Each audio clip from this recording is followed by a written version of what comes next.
nosotros agarramos un cuerpo lúteo, si nosotros agarramos un animal de finales del diestro, del día 19, imagínense, más los 7 días que nos harían falta, pasarían 9 para tener un cuerpo lúteo maduro. Entonces, si dejamos pasar 11, ya estaría.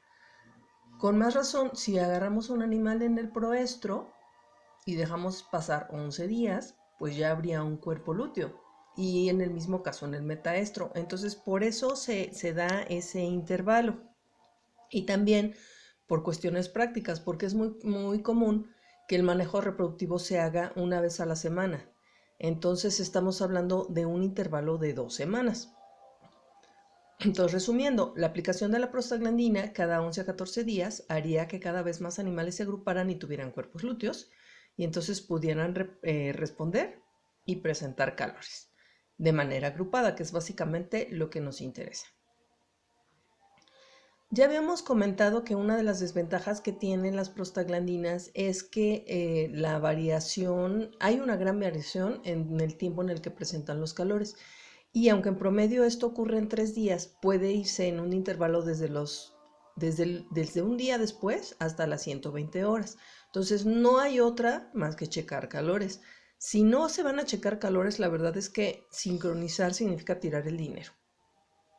Entonces, miren, aquí vemos un esquema que nos va a servir para entender por qué hay esa variación. Lo que tenemos es una ola de desarrollo folicular. Entonces, cuando nosotros quitamos la progesterona y permitimos que la GnRH se empiece a secretar de manera frecuente y con pulsos que no son amplios, que son cortos, de amplitud baja más bien, en un momento dado se va a dar el pico preovulatorio. Sin embargo, además de la cuestión hormonal, para que se dé el pico preovulatorio, nosotros requerimos un folículo dominante. Entonces, como pueden ver en la flecha azul, si nosotros pusiéramos la prostaglandina en ese momento, apenas está ocurriendo la fase de reclutamiento. Entonces sería un animal que tardaría varios días en ovular, ¿sí? En el caso de la flecha verde, estoy intentando representar que es más o menos la etapa de la ola en la que ocurre la selección. Pues el animal tardaría menos tiempo, pero sí habría todavía un periodo que esperar. Y si pusiéramos la prostaglandina de manera coincidente con la flecha roja que representa la etapa en la que ya hay un folículo dominante, pues prácticamente la ovulación ocurriría de manera muy rápida. Entonces, recuerden que son dos procesos diferentes. Por un lado tenemos la cuestión hormonal y por el otro lado tenemos las olas de desarrollo folicular, que dependen más bien de la FSH. Y recuerden que la FSH se está produciendo durante todo el ciclo, sin importar si estamos hablando de una fase folicular o de una fase lútea. Entonces, dijimos que la otra opción era la utilización de progestágenos. Y también ya habíamos comentado que eso lo que básicamente va a hacer es que el animal no ovule.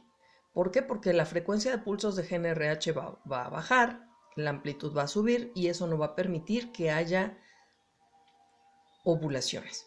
Entonces, si se fijan, es justamente esto lo que permite que la progesterona se utilice como un anticonceptivo, ¿sí?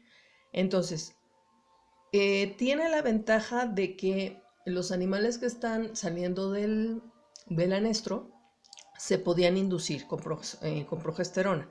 Sin embargo, pues también son tratamientos más caros y que pueden tener un impacto en la salud pública, porque pues, finalmente las hormonas son esteroides, tardan tiempo en eliminarse del cuerpo y pues sabemos que las vacas pues se siguen ordeñando.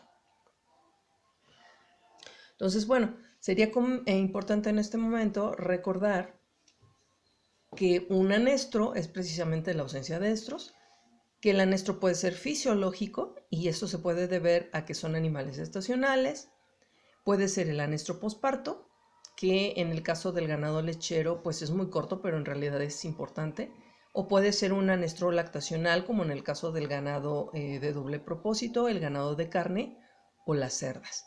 Y por otro lado también podemos tener un anestro patológico que podría estar asociado con una condición corporal muy baja y ovarios estáticos, es decir, que no estén presentando estructuras. Y también podría estar asociado a algunos trastornos como pueden ser los quistes luteínicos y la piometra. Entonces aquí tenemos una clasificación que encontré sobre diferentes tipos de anestro. Entonces si se fijan, en el tipo 1 se habla de que está, aunque en ninguno de ellos deja de haber desarrollo folicular, en realidad en el tipo 1 dice que la emersión sale una ola de desarrollo folicular, sin embargo los folículos no crecen lo suficiente, ¿sí? En el segundo tipo de anestro hay una baja pulsatilidad de LH o el folículo está produciendo poco estradiol. Entonces lo que va a ocurrir es que no va a ocurrir ovulación. En el tercero, sí hay un folículo dominante, pero tampoco se ovula, porque el estradiol no está generando una respuesta de retroalimentación positiva sobre el hipotálamo. O las gonadotropinas por alguna razón no están actuando a nivel del folículo. Y en el tipo 4, pues la vaca tiene ovulación, celo y formación de cuerpo lúteo, pero por alguna razón ese cuerpo lúteo persiste. Y entonces el animal se queda en un estado pues, de progesterona.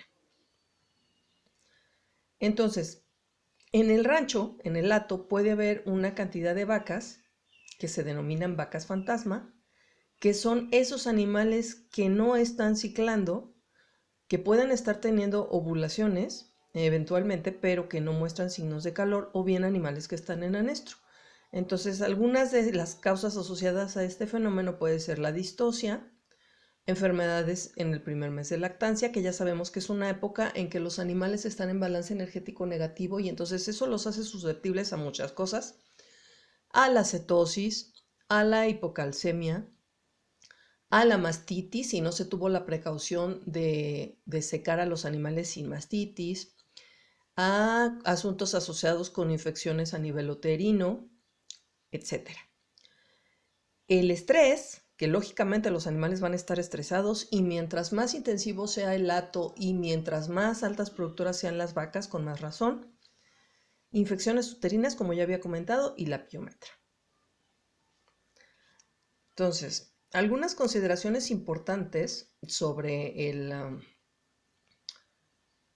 anestro es que cuando no hay progesterona, la frecuencia de pulsos de LH en una vaca que está recién parida se van a regular por la alimentación, la condición corporal y el amamantamiento de su ternero. No se les olvide que en el hipotálamo va a haber un pleito entre todos aquellos estímulos que están diciéndole al animal que no se reproduzca y los que sí. Entonces, eso va a ser fundamental.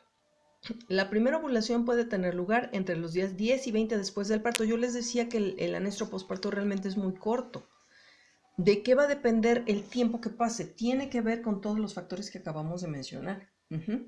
Y aunque haya ovulaciones, una cosa también importante es que prácticamente no van a presentar calores las vacas. Van a ser ovulaciones silenciosas o celos silenciosos.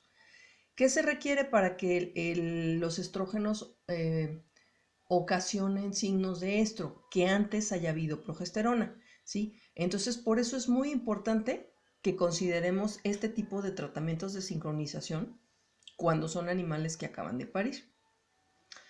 Dice, finalmente, entonces, el uso de progesterona en animales, la baja condición corporal, los animales jóvenes y los animales que tuvieron partos tardíos, en el caso del ganado de carne, pues deberían ser considerados para utilizar tratamientos con progesterona.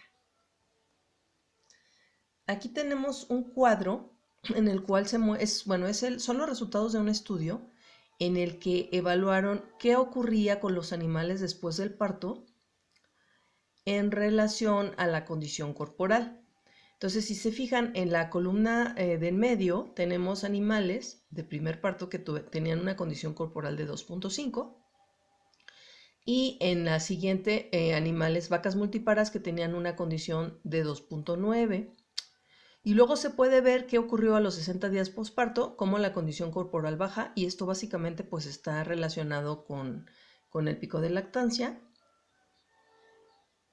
Y en las últimas filas, lo que nos interesa, si se fijan en los animales que perdieron más condición corporal y que tenían menos condición corporal de inicio, el primer celo se detectó a los 76 días posparto. Sin embargo, en los animales que perdieron menos condición, a los 65. Entonces va a ser una cosa bien, bien importante.